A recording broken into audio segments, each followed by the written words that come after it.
All right, so next up, we're going to take what we've learned about Flexbox and media queries, and we're going to build a simple pricing table.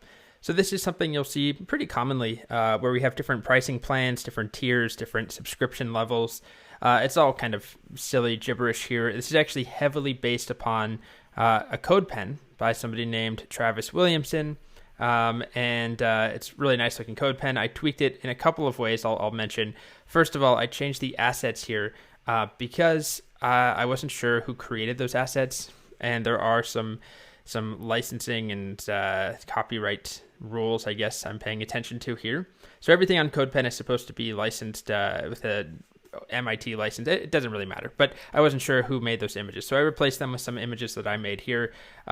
Pretty simple stuff. I'm not a designer at all, which is why I use CodePens frequently and why I recommend you use CodePen. I didn't actually create these from scratch. There's tools online that help you, basically fancy clip art.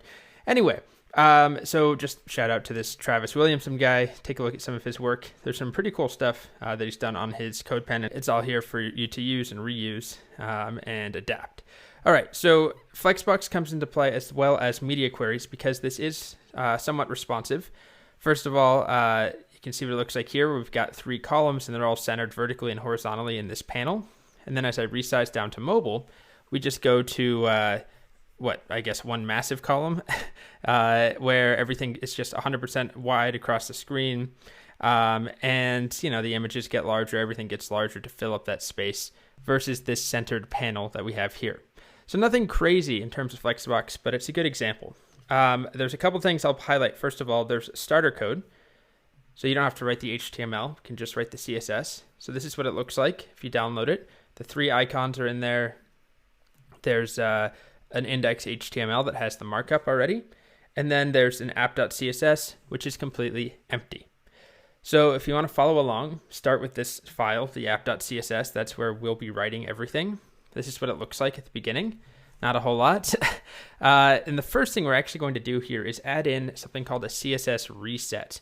So I haven't talked about this so far, but you will see these often in the wild. There are different variations. There's normalize, CSS reset, that they have different names. The goal is to normalize how browser styles work across different browsers, basically give you a clean slate, because some browsers have different default padding or margin or font sizes for headings. So this is just a couple of lines of CSS that people like to copy and put inside of their style sheets or make a separate style sheet with. And if you take a look at what it does, it just sets margin, padding, border to 0 on a whole bunch of things. It sets line height to 1 on the body. It removes list styles for OLs and ULs. There's a couple of other things, but if we take a look now, I'll refresh the page. It's kind of hard to see. Actually, it shouldn't have been that hard. If you look here, the font sizes all go away. They're all normalized, right? That H1, the bullet points go away. So this just gives us a blank slate to work from.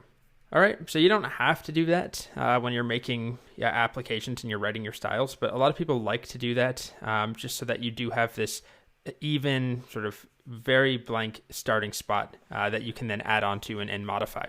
Anyway, in the next couple of videos, we will work on implementing this pricing tiers table. It's not actually a table, but this chart or panel. Remember, one more time, I don't want to try and pass off this work as my own. It is licensed so that anybody can use it and tweak it, but still, it feels bad to just lie and pretend I made it. So the original is from a Travis Williamson. Okay.